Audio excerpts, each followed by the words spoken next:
And also another unsolved mystery video.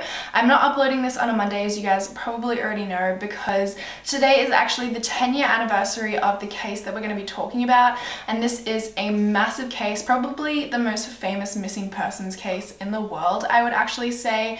Most of you have probably already heard about it, and that is the disappearance of Madeleine Mccann. On May 3rd in 2007, Madeleine Mccann disappeared from an apartment in Praia da Luz in Portugal. Madeleine was born in Leicester in the UK, and she lived there with her parents Kate and Jerry, as well as her two younger siblings. They were twins and they were 2 years old at the time of her disappearance, and her parents were doctors. On Saturday, April the 28th in 2007, the Mccann family arrived in Portugal in Praia da Luz to start their little spring break holiday. They were having a week-long holiday in Portugal, and the place that they were staying at Praia da Luz is actually known as Little Britain by some people, because so many British people holiday there and actually own homes in the area. The Mccanns are staying in apartment 5A in the Ocean Club, which was a 2-story ground level apartment. The apartments that they were staying in were actually owned by people who like rented them out to tourists and stuff like that, and it was like a part of, or it was inside of, the Mark Warner Ocean Club Resort, and they were staying in the same apartment block, or the same like little complex, as 7 of their friends and their friends' children, who are also known as the Tapas 9. The day of Madeleine's disappearance was just like any normal day. So they started off, the kids went to the resort's kids club. They then went back and had a family lunch at the apartment before heading down to the pool together, which was actually where the last photo of Madeleine was ever taken by Kate. She was sitting by the pool with her twin siblings as well as her dad. Kate then took the children back to the apartment while Jerry went and had an hour-long tennis lesson. They came back and took the kids down to the resort's kid club again so that the kids could have dinner before going back to the apartment and getting ready to go have dinner themselves. They put the kids to bed at about 8 p.m, had a glass of wine together, and then they headed down to the Tapas bar, which was 50 yards away from their apartment, and it was like past the pool. So you had to walk past the pool to get to the Tapas bar, and they were the first of their friends to arrive at the Tapas bar. The adults did this every night, where they would go down and have dinner at the Tapas bar and leave their kids in the apartment, and they would have checks on them like every half hour. They had this one table that they always sat at, which you could actually see the apartments from, but you couldn't see the apartment doors, you could just see the apartments. And they actually had, there was a note left in the resort's message book, which was left in the pool's reception, which said that every night at 8:30 p.m. this specific table was booked for the Mccanns and their friends. At 8:55 p.m. the routine checks of the children started, and the first to go was Matt Oldfield. He went to check on his children, closely followed by Jerry Mccann at 9:05. When the Mccanns left their children in the apartment, they actually left the patio door unlocked so they could check on them that way. The curtains for the patio door were closed, but the patio door itself was unlocked, and their reasoning for this was basically because previous nights they had checked on them through the front door, which they had to unlock every time they went in, and they just found that that was too noisy. They didn't want to wake the children, so they decided to go through the patio door, but the patio door could only be locked from the inside, so they had to leave it unlocked so that they could get in to check on them. When Jerry first went to check on the children, he noticed that their bedroom door was slightly open when they had left it pretty much closed with only like a tiny little gap, so it wasn't like all the way pulled shut that you had to like twist the handle to open it. It was just like a tiny bit open, if you know what I mean. But he noticed that it was open a lot more that they'd left it, so he kind of wondered if maybe Madeleine went into their room. He glanced in there, but then he noticed that all 3 children were still asleep in their room, and basically just closed the door back to how it was and left to go back to the restaurant. But on the way to the restaurant, he saw another tourist who was there, who he was friends with, Jeremy Wilkins, who wasn't at dinner that night because he couldn't, like, one of his children wouldn't settle down. So they stopped and had a little chat, and at the same time Jane Tanner was on the way to check on her own children, and she saw Jerry and Jeremy talking apparently, but they didn't see her. But she also saw a man who was carrying a child walking away from the apartment, and he was apparently carrying a little girl who was wearing pink pajamas, and she was like limp in the guy's arms, kind of like sleeping, but she didn't really think too much of it because it's kind of like a normal thing, I guess. Like, you're holidaying, like some people are bound to be carrying their sleeping children home, so she didn't really take much notice and just went to just check on her children. At 9:30 p.m. Kate went to check on her children again, but Matt Oldfield was actually going to check on his kids, so he just offered to check on Maddie and the twins for her. When he went, he noticed again that the door was a little bit open, but obviously he doesn't know how much they left the door open, so he didn't take much notice at the time.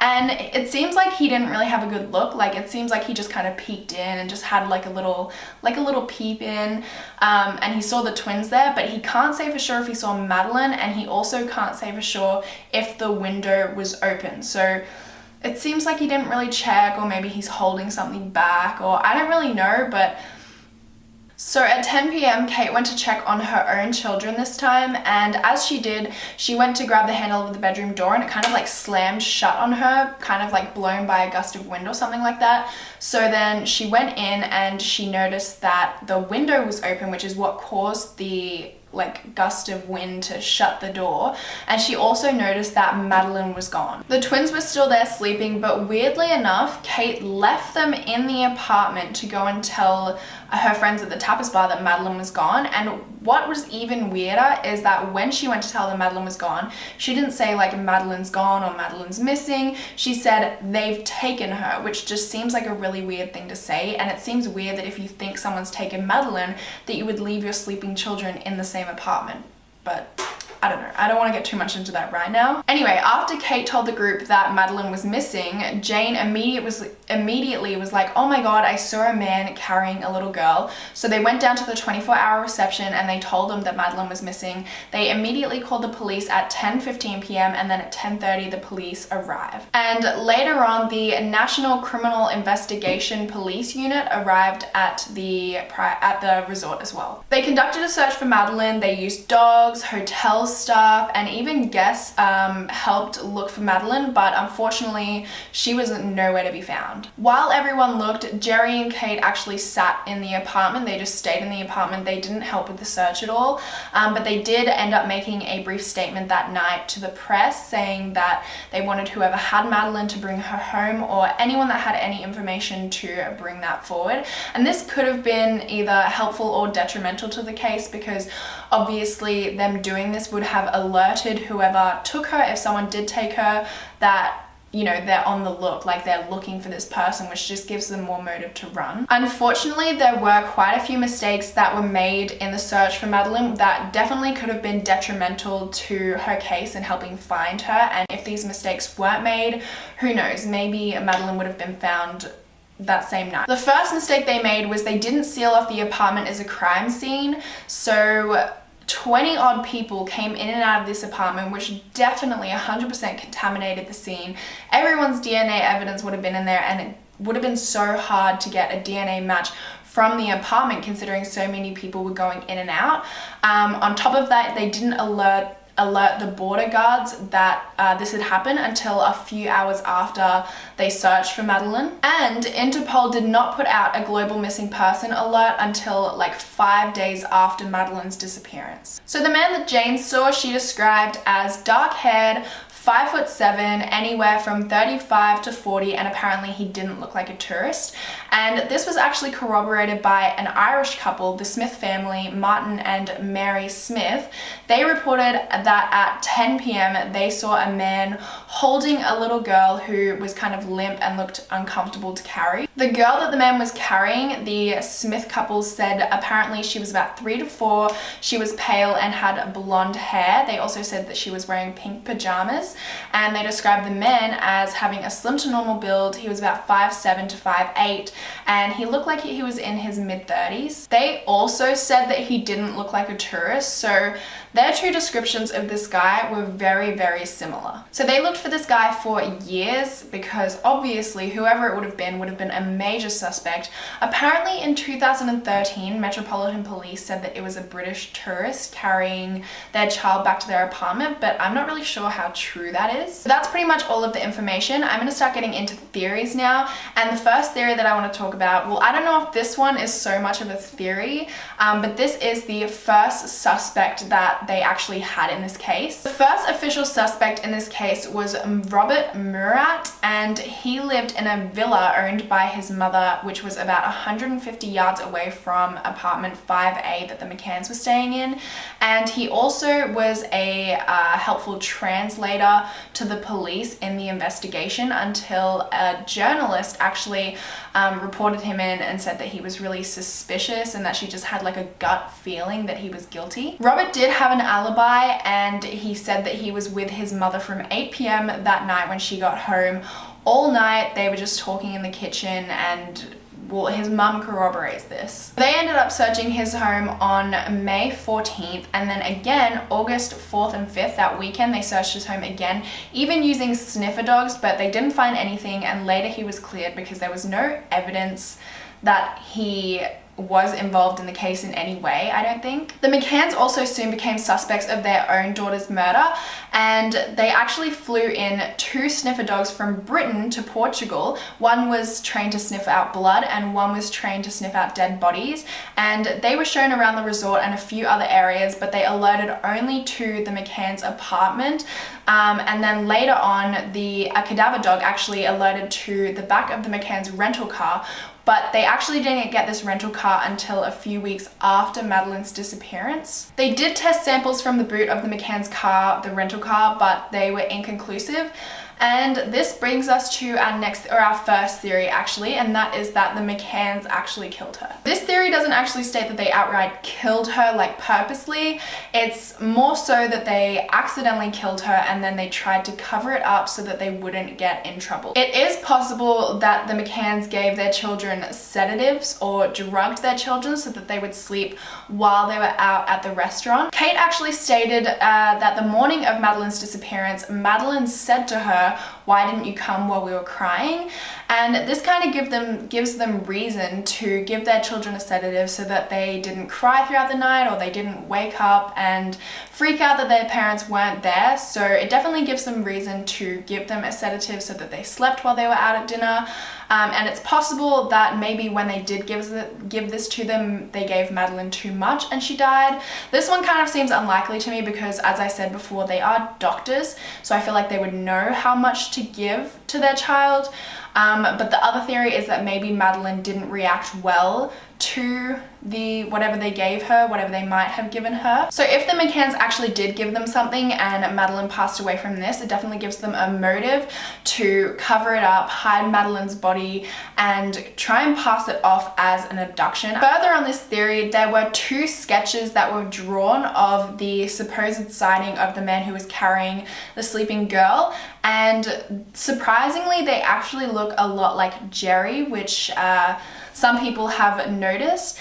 And this could mean that maybe the friends are in on it and they're lying for the Mccanns so that they don't get in trouble, or for who knows what reason, and that maybe Jane didn't actually see Jerry and Jeremy talking. Maybe the reason that Jerry was gone for so long was because he was hiding Madeleine's body rather than actually talking to his friend. There's a really interesting article that I'm gonna link below because I don't want to go through the whole thing because it is quite a long article, but it's called 48 Questions I Have for Kate McCann, and it is so interesting and so eye-opening, and I definitely recommend you guys reading it. But I just want to go over a quick point that they make in it, which is, why did Kate immediately say they've taken her and leave her children, her twins, in the apartment? Now, I find this so strange because I feel like the first instinct you would have is she's gone, like have a look for her around the apartment complex or something like that. Like, I feel like you wouldn't just jump to they've taken her. Like, who is they?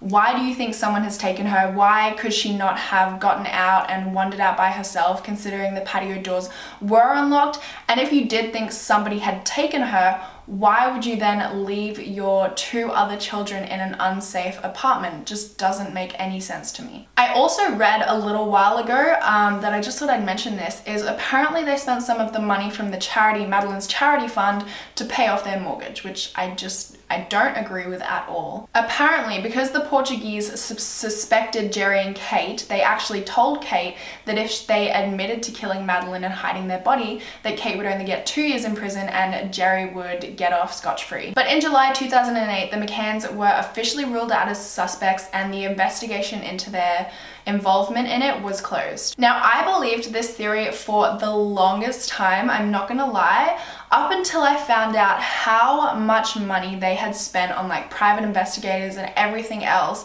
to try and help find Madeleine.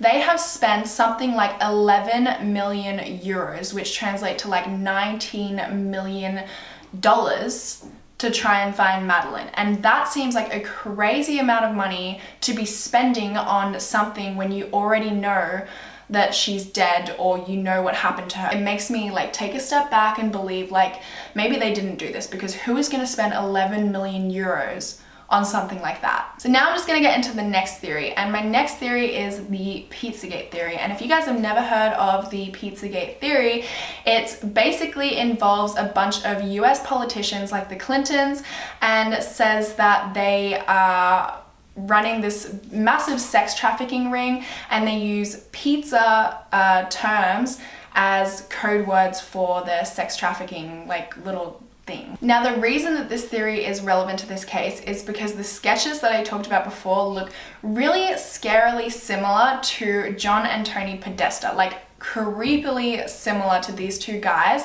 And John Podesta was actually Hillary Clinton's campaign manager.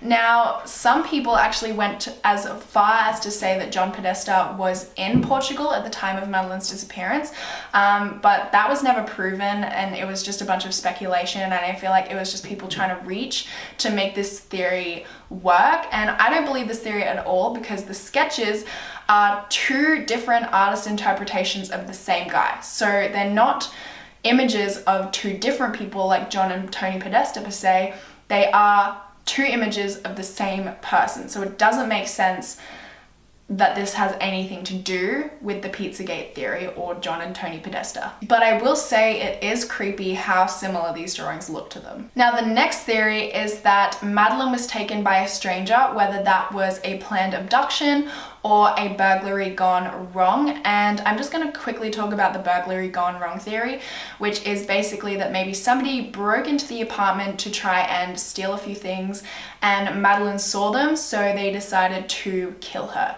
And this theory doesn't make a lot of sense to me, because I feel like if a burglar saw like a 3-year-old girl, he would just try and get the hell out of there. He wouldn't just stay there and like kill her. Like, that seems like such a step up from burglary and such an unnecessary thing that I just can't see it happening, unless he decided to, for some reason, even though he was only in there to burgle a house, for some reason decided to kidnap her. I don't know. However, it is possible that a singular person or a group of people actually abducted Maddie. Considering the parents did go out every night and left the children in the apartment, they definitely could have put 2 and 2 together and realized that the kids were going to be alone during the night. Apparently there was a few men, like 4 or so men I think it was, that were acting really suspicious close to the apartment complex for a few days prior to Madeleine's disappearance, but these men were never identified. It's possible that someone who did abduct her sold her to a family who was grieving over the loss of a child, or a family who was desperate to have a child. Possibly they sold her into sex trafficking or even killed her themselves. There have been something like almost 9,000 possible sightings in 101 different countries since Madeleine disappeared, and I mean, that does make it possible that some of these sightings have been real and that she is part of a sex trafficking ring, or that somebody does have her. Now, the last theory that I want to talk about is a theory that Madeleine actually got out herself. Now, this is not impossible considering the patio doors were unlocked, and maybe she got out and she got lost, or she fell into a construction site, or someone saw a vulnerable 3-year-old girl who was lost and decided to take her. But for this to happen, Madeleine would have had to open the patio door, like get out of the curtains, maybe open the curtains, close the curtains behind her, close the patio door behind her, open the child gate at the top of the stairs to the bottom of the patio, close the child gate, walk down the stairs, open the gate at the bottom of the patio, then close the gate behind her, which led to the street. Now this is not impossible, but it's highly unlikely, I would say. There have recently been a new lead which the police are really keen on. So Jenny Murat, the mother of the first suspect, Robert, she said that she saw a woman who was dressed in purple and she was kind of loitering around just outside the Mccann's apartment, standing under this lamppost, and she was just looking really suspicious. She didn't understand why in the middle of the night in a complex some random woman would just be standing there just staring into this apartment, and apparently she was spotted there about 2 hours before Kate discovered that Madeleine was missing. Now police have been looking for this woman for quite a while now, and they think that they finally found her and they're ready to move in and ask her some questions, and they're really keen on this. They think that this could even lead to an arrest. It's said that this woman had a connection to a staff member at the hotel, which I didn't read on this, but I thought maybe if she had a connection to someone at the staff hotel, maybe the staff member had seen the note that said the Mccanns had block booked this table for all of these nights at 8:30 p.m. So she knew specifically because of this note that the Mccanns were not going to be home from 8 p.m. onwards. But this woman has become a prime suspect, and the police actually think that it might lead to an arrest, which is honestly incredible. I really do hope that something comes of this new lead because it has been 10 years. I feel like it's finally time for the parents to get some closure. But that is all of the information for today's video. Personally, I am so stumped on what theory I believe because I was adamant that it was the parents. I 100% thought, yes, it's the parents. They have done this. There is so much evidence that leads to them. But then when I discovered how much money they had spent, I was like, there's no way someone would spend that amount of money to look for someone who they know is dead. So now I'm totally stumped and I have no idea what I think happened. I feel like the most logical explanation would be that somebody had seen that they weren't there that night, that every night they went out from 8:30 p.m. and they knew that they were going to be away, so they took Madeleine. But I would love to know your guys' thoughts on this case, what you think. Definitely feel free to comment down below. And this is a huge case, so I'm sure I've probably left out some sort of evidence. And if you guys remember any of that evidence that I've left out, feel free to comment it down below so that other people can hear this evidence as well. And yeah, that's everything for today. So I really hope you guys enjoyed this video. If you did, then please make sure to give it a thumbs up for me. Don't forget to subscribe to my channel, and hopefully I will see you guys next time. Bye!